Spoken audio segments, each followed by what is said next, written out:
नमस्कार साथियों, आप सभी का मोस्ट वेलकम है यूट्यूब चैनल विजेता कुल में। साथियों, आज इस वीडियो में हम लोग अध्याय 5 को डिस्कस करने वाले हैं। इससे पहले आप सभी का 4 अध्याय ऑलरेडी कंप्लीट करवा दिया गया है। तो चैनल पे जो भी नए हैं तो आप लोग प्लेलिस्ट में जाकर पहले के अध्याय को पूरा कंप्लीट कर लीजिए। ठीक है, इंपॉर्टेंट आपका सारा टॉपिक इसमें कवर किया जा रहा है। तो चलिए वीडियो की शुरुआत करेंगे बिना देर किए हुए आज के अध्याय 5 का, जिसका टॉपिक का नाम है, आप देख सकते हैं, गुप्त वंश और अन्य वंश। तो चलिए शुरू करते हैं वीडियो को सीधा। तो इसका पहला क्वेश्चन से फ्रेंड्स देखेंगे, दिया हुआ है फर्स्ट क्वेश्चन। प्रयाग प्रशस्ति, जिसे इलाहाबाद स्तंभ लेख के रूप में भी जाना जाता है, इसे हमें किसकी उपलब्धि के बारे में जानकारी प्रदान करता है? तो याद रखेंगे, प्रयाग प्रशस्ति समुद्रगुप्त के बारे में जानकारी प्रदान करती है। दूसरा क्वेश्चन है, भारत में बीजगणित के क्षेत्र में महत्वपूर्ण योगदान किसने दिया था? तो याद रखेंगे, आर्यभट्ट ने बीजगणित के क्षेत्र में योगदान दिया था। नेक्स्ट क्वेश्चन है, चंद्रगुप्त द्वितीय के 9 रत्नों में से एक कौन है? तो यहाँ पर वाराह मिहिर जो है चंद्रगुप्त के 9 रत्नों में से एक माने जाते हैं। नेक्स्ट क्वेश्चन दिया है, भारत के नेपोलियन के नाम से किसे जाना जाता है? तो आंसर याद रखिए, समुद्रगुप्त को भारत का नेपोलियन कहा जाता है। नेक्स्ट क्वेश्चन देखिए, पूछा गया था इसमें, प्राचीन भारतीय इतिहास के सबसे महत्वपूर्ण शासकों में से एक चंद्रगुप्त द्वितीय की पुत्री का नाम क्या था? तो चंद्रगुप्त द्वितीय की पुत्री का नाम प्रभावती गुप्त था। नेक्स्ट क्वेश्चन है, अगला सवाल फ्रेंड्स दिया गया है, देखिए, विक्रमादित्य प्रसिद्ध गुप्त शासक का अन्य नाम क्या है? तो इनका अन्य नाम चंद्रगुप्त द्वितीय है। इन्हीं को चंद्रगुप्त द्वितीय कहा जाता है। देखिए, कई सारे एग्जाम में ये पूछा गया है। नेक्स्ट क्वेश्चन है, सुप्रसिद्ध काव्य मेघदूत किसकी कृति है? तो मेघदूत लिखा गया है कालिदास के द्वारा। नेक्स्ट क्वेश्चन है, प्रशस्ति में किस शासक ने अपनी उपलब्धियों लिखी है? तो याद रखेंगे, गुप्त वंश के शासकों ने प्रशस्ति में उपलब्धि लिखी है। नेक्स्ट क्वेश्चन, गुप्त साम्राज्य के राजाओं में से एक अच्छा वीणा वादक भी था। तो अच्छा वीणा वादक भी समुद्रगुप्त को माना जाता है। नेक्स्ट क्वेश्चन है कि किस युग को प्राचीन भारत का स्वर्ण युग कहा जाता है? तो स्वर्ण युग कहा जाता है गुप्त युग को। ठीक है, आंसर याद रखेंगे। नेक्स्ट क्वेश्चन, नालंदा विश्वविद्यालय को विश्व के महान प्राचीन विश्वविद्यालय में से एक तथा महत्वपूर्ण बौद्ध शैक्षणिक उत्कृष्टता केंद्र माना जाता है। इसकी स्थापना किस भारतीय शासक ने की थी? याद रखेंगे, इसकी स्थापना कुमारगुप्त प्रथम के द्वारा किया गया था, नालंदा विश्वविद्यालय की। नेक्स्ट क्वेश्चन हमारा है, चंद्रगुप्त प्रथम के बाद गुप्त साम्राज्य की बागडोर किसने संभाला? तो चंद्रगुप्त प्रथम के बाद शासक बना समुद्रगुप्त। नेक्स्ट क्वेश्चन देखिए है, क्वेश्चन है, 4वीं शताब्दी की शुरुआत में गुप्तों ने एक छोटा साम्राज्य स्थापित कर लिया था। तो मगध में एक छोटा साम्राज्य स्थापित कर लिया था। चलिए आगे सवाल देखिए। क्वेश्चन दिया हुआ है कि नगर गुप्त वंश की राजधानी थी। तो गुप्त वंश की राजधानी पाटलिपुत्र थी। नेक्स्ट क्वेश्चन है, गुप्त साम्राज्य के वास्तविक संस्थापक कौन थे? तो वास्तविक संस्थापक श्री गुप्त को माना जाता है। अगला सवाल है, गुप्त काल के दौरान चीन के यात्री ने भारत का भ्रमण किया था। तो उस चीनी यात्री का नाम क्या था? फाहियान नाम था। आंसर क्या होगा? फाहियान। नेक्स्ट क्वेश्चन देखिए, दिया गया है, चंद्रगुप्त द्वितीय ने गुप्त साम्राज्य का ईस्वी में गुजरात तक विस्तार कर लिया था। तो 390 ईस्वी तक गुजरात तक विस्तार इन्होंने कर लिया था। अगला क्वेश्चन है, होयसल साम्राज्य की राजधानी कहाँ थी? तो होयसल साम्राज्य की राजधानी द्वार समुद्र थी। नेक्स्ट क्वेश्चन है, राजा सिंह विष्णु किस वंश के शासक थे? तो सिंह विष्णु का संबंध पल्लव वंश से होता है। अगला क्वेश्चन, पुलकेशिन प्रथम और पुलकेशिन द्वितीय नामक शासक ने किस वंश से संबंधित है? तो ये दोनों चालुक्य वंश से संबंधित है, पुलकेशिन द्वितीय और प्रथम। नेक्स्ट क्वेश्चन है, पुलकेशिन द्वितीय किस राजवंश का सर्वाधिक प्रख्यात शासक था? तो इसका आंसर अभी हुआ था चालुक्य वंश। नेक्स्ट क्वेश्चन है, 7वीं और 8वीं सदी में बहुत शक्तिशाली हो गए और कांचीपुरम उनकी राजधानी थी, तो वो वंश कौन था? तो वो वंश आपका पल्लव वंश था। अगला सवाल देखिए दिया है, पल्लव वंश के राजा संस्कृत नाटक भी लिखा करते थे, तो उसका नाम क्या है? तो पल्लव शासक महेंद्र वर्मन इसका आंसर होगा। नेक्स्ट क्वेश्चन दिया है, चोल राजवंश के अंतिम शासक कौन थे? तो चोल राजवंश के अंतिम शासक राजेंद्र चोल तृतीय थे। अगला सवाल, चोल राजा ने मालदीव के द्वीपों पर दरियाई विजय पाई थी, तो आंसर इसका क्या होगा? आंसर होगा राजा राम।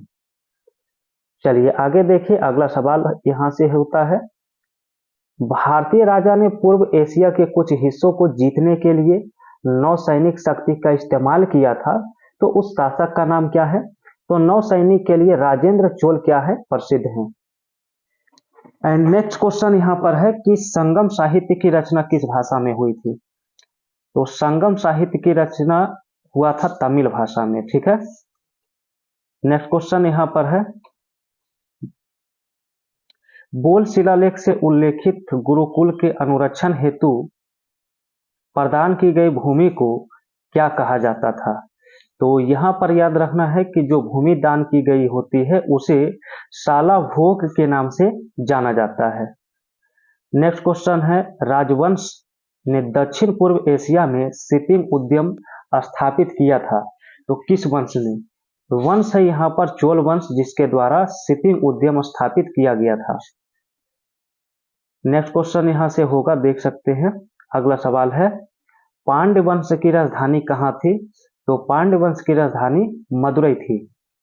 नेक्स्ट क्वेश्चन है, मदुरई के आसपास के क्षेत्र पर शासन किया और 13वीं सदी में सर्वोच्चता प्राप्त की थी, तो वो वंश था पांड्य वंश।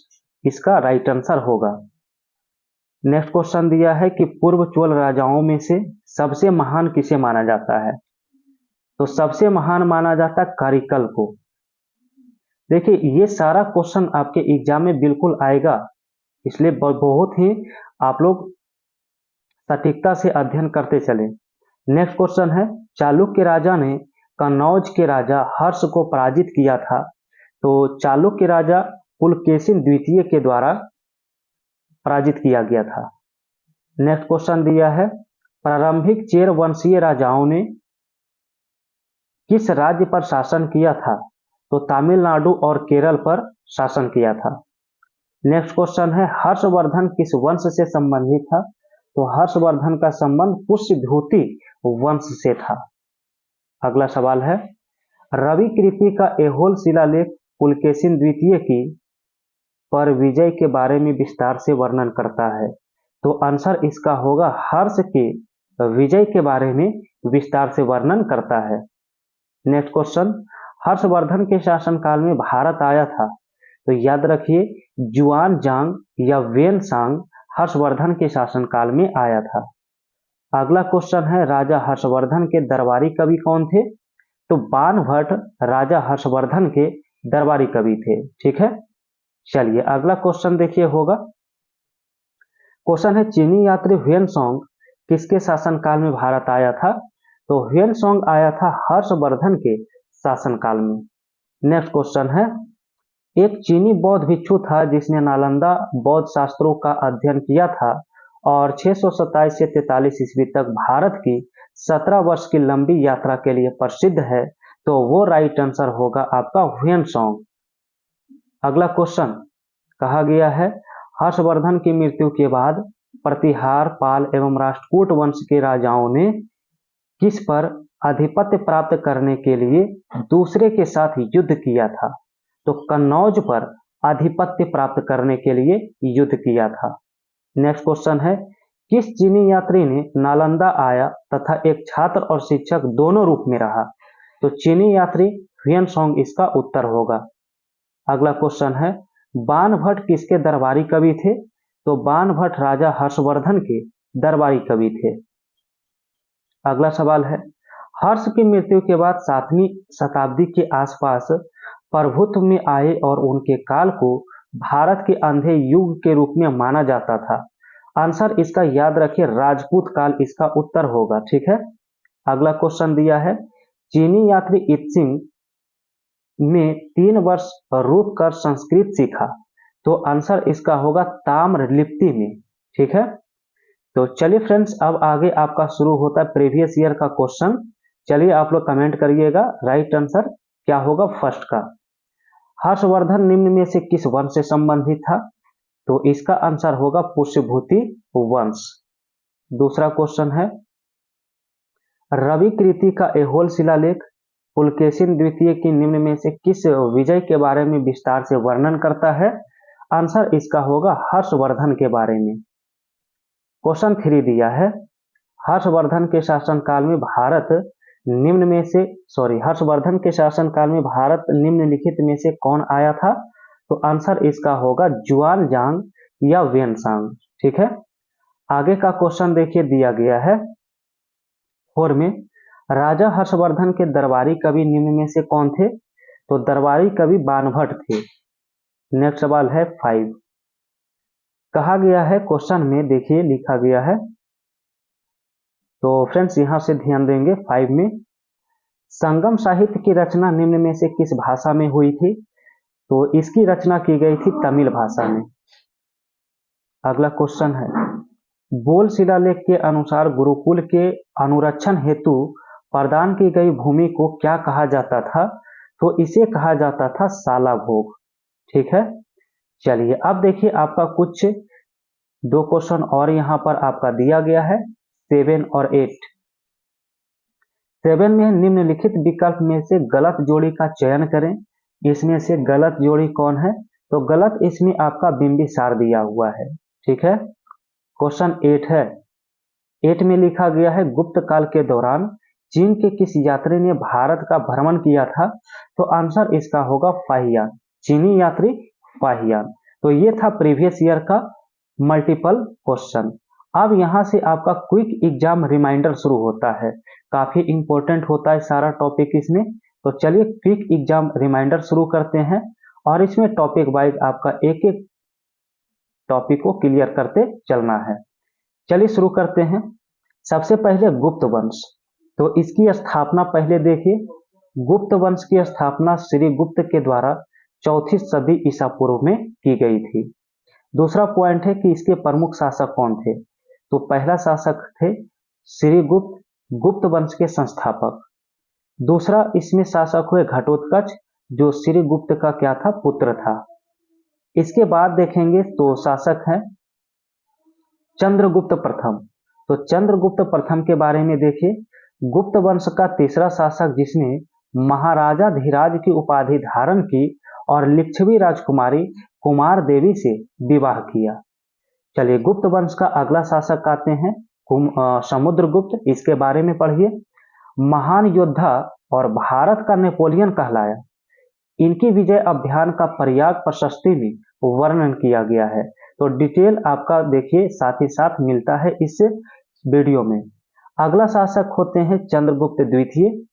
तो चंद्रगुप्त द्वितीय जिसे विक्रमादित्य कहा जाता है, इसने शक संवत को पराजित कर पश्चिमी भारत पर अधिकार किया। इसके बाद दूसरा पॉइंट है, इन्होंने उज्जैन को अपनी दूसरी राजधानी बनाया। उसके दरबार में नवरत्न थे जिनमें कालिदास, वाराहमिहिर और आर्यभट्ट शामिल थे। चलिए अगला शासक गुप्त वंश में आते हैं कुमारगुप्त प्रथम। इसके बारे में पढ़िए।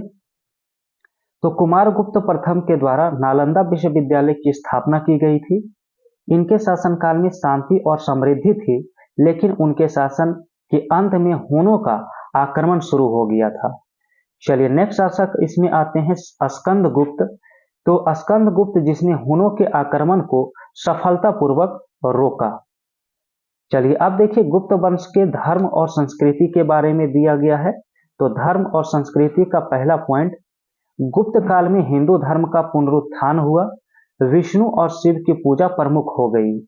दूसरा है कला साहित्य और विज्ञान का उत्कर्ष हुआ। इस काल को भारत का स्वर्ण युग कहा जाता है। नेक्स्ट पॉइंट है आर्यभट्ट और वाराहमिहिर जैसे महान वैज्ञानिक और गणितज्ञ इसी काल में हुए। ठीक है, चलिए अब देखिए यहां से फ्रेंड्स नेक्स्ट पॉइंट आपका दिया गया है कि कालिदास जैसे महान कवि और नाटककार भी इसी काल में हुए। इनकी रचनाएं जैसे शकुंतलम, मेघदूत और रघुवंशम प्रसिद्ध है। चलिए नेक्स्ट पॉइंट आपका शुरू होता है विस्तार गुप्त वंश का। तो समुद्रगुप्त ने लगभग पूरे उत्तर भारत को गुप्त साम्राज्य में शामिल किया था। चंद्रगुप्त द्वितीय ने पश्चिमी भारत में शकों को पराजित किया और साम्राज्य का विस्तार किया। नेक्स्ट पॉइंट इसका देखिए प्रशासन दिया है गुप्त वंश का। तो पहला पॉइंट है कि गुप्त शासक ने केंद्रीय शासन प्रणाली अपनाई थी। राज्यों को प्रांतों, भुक्ति, जिलों, विषय, गांवों, ग्राम में विभाजित किया गया था। इसके बाद आपका दिया है स्थानीय प्रशासन में नगर पालिकाओं और गांव समिति आदि शामिल था। नेक्स्ट टॉपिक किसका है देखिए अर्थव्यवस्था। तो गुप्त वंश की अर्थव्यवस्था के बारे में दिया गया है। पहला पॉइंट कृषि, व्यापार और उद्योग में वृद्धि हुई। नेक्स्ट पॉइंट है सोने, चांदी और तांबे के सिक्के का प्रचलन हुआ। और थर्ड पॉइंट है कि व्यापारिक संबंध दक्षिण पूर्व एशिया, चीन और रोमन साम्राज्य के साथ थे। चलिए नेक्स्ट इसका देखिए अब पतन के बारे में पढ़ना है। तो गुप्त वंश के पतन, गुप्त साम्राज्य का पतन स्कंदगुप्त के बाद शुरू हुआ था। ठीक है, हुनों के आक्रमण, आर्थिक संकट और आंतरिक संघर्ष के कारण इस वंश का क्या हो गया था, पतन हो गया था। अब फ्रेंड्स यहां पर आपका अगला वंश शुरू होता है देखिए चोल वंश। अगला पॉइंट आपका है चोल वंश। तो चोल वंश दक्षिण भारत का एक प्रमुख राजवंश था जिसने अपने शासनकाल में राजनीति, कला, साहित्य, समुद्री व्यापार में महत्वपूर्ण योगदान दिया। प्रतियोगी परीक्षाओं के लिए चोल वंश के महत्वपूर्ण बिंदु और तथ्य निम्नलिखित है। तो चलिए पहला इसका है स्थापना।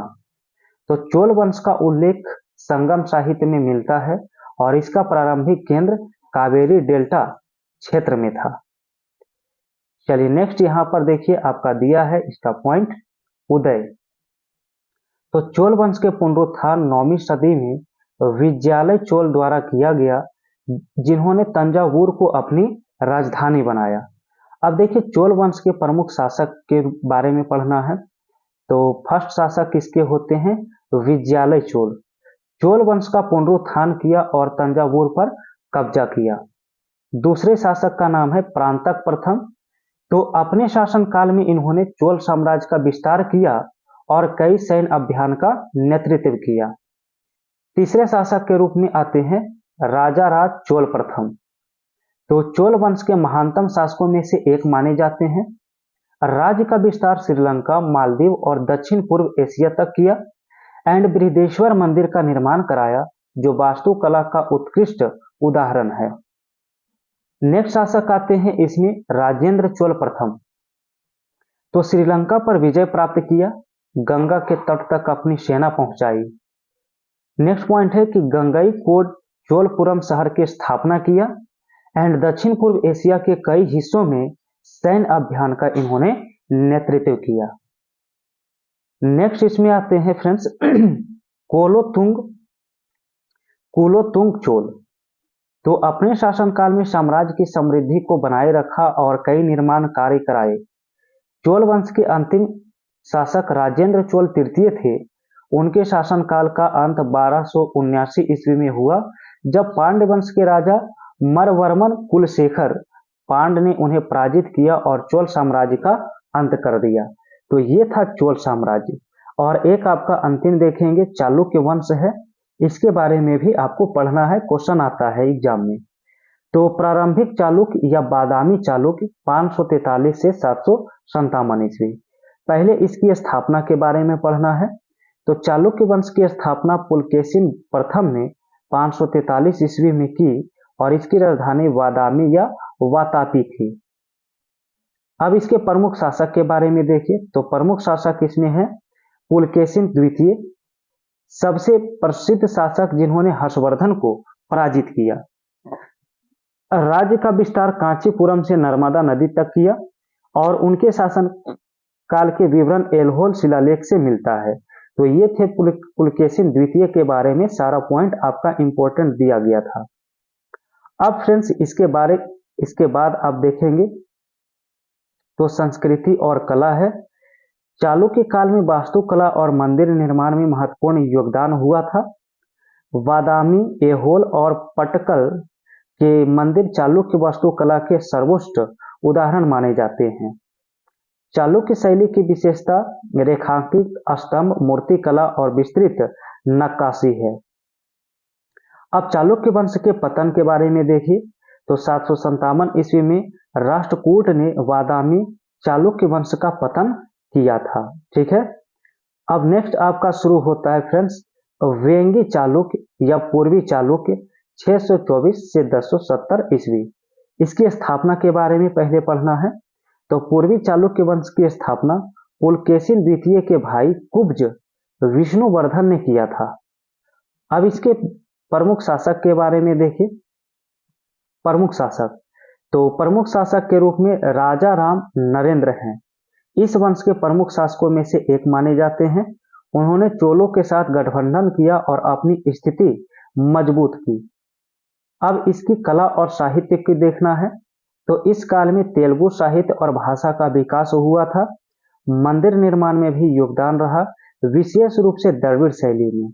ठीक है, चलिए ये देखिए अंतिम पॉइंट आपका है पश्चिमी चालुक्य या काल्यानी चालुक्य 973 से 1189 ईस्वी। इसकी स्थापना, तो पश्चिमी चालुक्य वंश की स्थापना तैलप द्वितीय ने 973 ईस्वी में किया और राजधानी कहाँ बनाया, तो कल्याणी। इसके प्रमुख शासक के रूप में देखिए तो विक्रमादित्य 6। ठीक है, सबसे महान शासक जिनके शासन काल में को विक्रमांक काल कहा जाता है। कला, साहित्य और वास्तुकला का इसमें विकास हुआ। और नेक्स्ट आपका दिया कला और संस्कृति, तो कल्याणी चालुक्य शैली की विशेषता नागर और द्रविड़ शैली का मिश्रण है। लकुड़ी, डोडा, वसपा मंदिर, धारवाड़ और अन्य मंदिर महत्वपूर्ण इसके उदाहरण हैं। ठीक है, चलिए नेक्स्ट देखिए फ्रेंड्स, यहां पर आपका शुरू होता है पतन। तो इसके पतन के बारे में पढ़ना है। 1189 ईस्वी में होयसल और कलचुरी वंश के आक्रमण के कारण इस वंश का क्या होता है, पतन होता है। ठीक है, इसके बाद देखिए यहां पर आपका दिया गया पल्लव वंश। तो पल्लव वंश की पहले स्थापना के बारे में देखेंगे। तो पल्लव वंश की स्थापना 4वीं सदी में हुई थी। प्रारंभिक राजधानी इसकी कांचीपुरम थी। पल्लव वंश का प्रारंभिक इतिहास अस्पष्ट है, लेकिन वे संभवतः आंध्र क्षेत्र से उत्पन्न हुए थे। ठीक है, अब इसके प्रमुख शासक में से देखिए, पहला शासक है महेंद्र वर्मन प्रथम। तो प्रसिद्ध पल्लव शासक जिन्होंने कांचीपुरम को सांस्कृतिक और धार्मिक केंद्र बनाया, जैन धर्म से शैव धर्म में परिवर्तित हुए, विचित्र चित्र के नाम से भी जाने जाते हैं और कई रचनाओं के रचयिता हैं। दूसरे शासक का नाम आता है इसमें नरसिंह वर्मन। तो महेंद्र वर्मन के पुत्र जिन्हें मामल के नाम से भी जाना जाता है, चालुक्य राजा पुलकेशिन द्वितीय को पराजित किया और बादामी पर कब्जा किया। महाबलीपुरम के प्रसिद्ध शिल्प कृतियों का निर्माण कराया। नेक्स्ट शासक है नंदी वर्मन द्वितीय। कांचीपुरम के कैलाशनाथ मंदिर का निर्माण कराया। साहित्य और कला के संरक्षक थे। चलिए नेक्स्ट देखिए दिया है वास्तुकला। तो पल्लव वंश की वास्तुकला में रथ मंदिर, मंडप, गुफा मंदिर और संरचनात्मक मंदिर शामिल हैं। महाबलीपुरम के रथ मंदिर, स्वर्ण मंदिर और पंच रथ महत्वपूर्ण उदाहरण हैं। कांचीपुरम का कैलाश मंदिर और बैकुंठ पेरुमल मंदिर पल्लव स्थापत्य कला के सर्वोच्च उदाहरण माने जाते हैं। नेक्स्ट दिया है मोनोलिथिक रथ और रॉक कट मंदिर पल्लव वास्तुकला की विशेषता है। नेक्स्ट वंश देखिए आपका शुरू होता है पुष्यभूति वंश। तो इसकी स्थापना पढ़िए। तो पुष्यभूति वंश की स्थापना पुष्यभूति नामक शासक ने ही की थी। इस वंश के शासक मुख्य रूप से थानेश्वर वर्तमान हरियाणा से शासन करते थे। ठीक है, चलिए नेक्स्ट पॉइंट होगा यहां से फ्रेंड्स देखिए। अब इसके प्रमुख शासक के बारे में पढ़ना है। प्रसिद्ध शासक, तो इस वंश के सबसे प्रसिद्ध शासक हर्षवर्धन थे, जिसका शासनकाल 606 से 647 तक था। वे अपने शौर्य और प्रबंधन कौशल के लिए प्रसिद्ध थे। अब इसकी राजधानी के बारे में पढ़ना है। तो इस वंश की प्रारंभिक राजधानी थानेश्वर थी, जिसे बाद में हर्षवर्धन ने कनौज वर्तमान उत्तर प्रदेश में हस्तांतरित कर दिया था। नेक्स्ट पॉइंट है विस्तार। तो हर्षवर्धन ने अपने शासनकाल में उत्तर भारत के अधिकांश भाग पर साम्राज्य विस्तार किया। उनके साम्राज्य में वर्तमान उत्तर प्रदेश, बिहार, मध्य प्रदेश, पंजाब और हरियाणा शामिल थे। नेक्स्ट पॉइंट है धार्मिक गतिविधियां। तो हर्षवर्धन ने बौद्ध धर्म को संरक्षण दिया और बौद्ध साहित्य एवं शिक्षा का विकास किया। वे स्वयं भी बौद्ध धर्म के अनुयायी थे और नालंदा विश्वविद्यालय को आर्थिक सहायता प्रदान किया। नेक्स्ट पॉइंट दिया है साहित्यिक योगदान। तो हर्षवर्धन एक साहित्यिक प्रेमी शासक थे। उन्होंने नागानंद, रत्नावली और प्रियदर्शिका नामक 3 संस्कृत नाटक लिखे। नेक्स्ट दिया है बाणभट्ट। तो बाणभट्ट हर्षवर्धन के राजदरबारी कवि थे और जीवनी लेखक थे। उन्होंने हर्षचरित और कादम्बरी नामक 2 महत्वपूर्ण साहित्यिक रचनाएं लिखी। नेक्स्ट पॉइंट है बौद्धिक और सांस्कृतिक योगदान। हर्षवर्धन ने कुंभ मेला जैसी धार्मिक सभाओं का आयोजन किया। उन्होंने कन्नौज में धार्मिक और सांस्कृतिक समागमों का आयोजन किया, जिनमें विभिन्न धर्मों के विद्वानों ने भाग लिया। नेक्स्ट पॉइंट है हर्षवर्धन की मृत्यु। तो हर्षवर्धन की मृत्यु के बाद वर्धन साम्राज्य कमजोर हो गया और शीघ्र ही इसका पतन हो गया। नेक्स्ट देखिए दिया है चीन के साथ संबंध।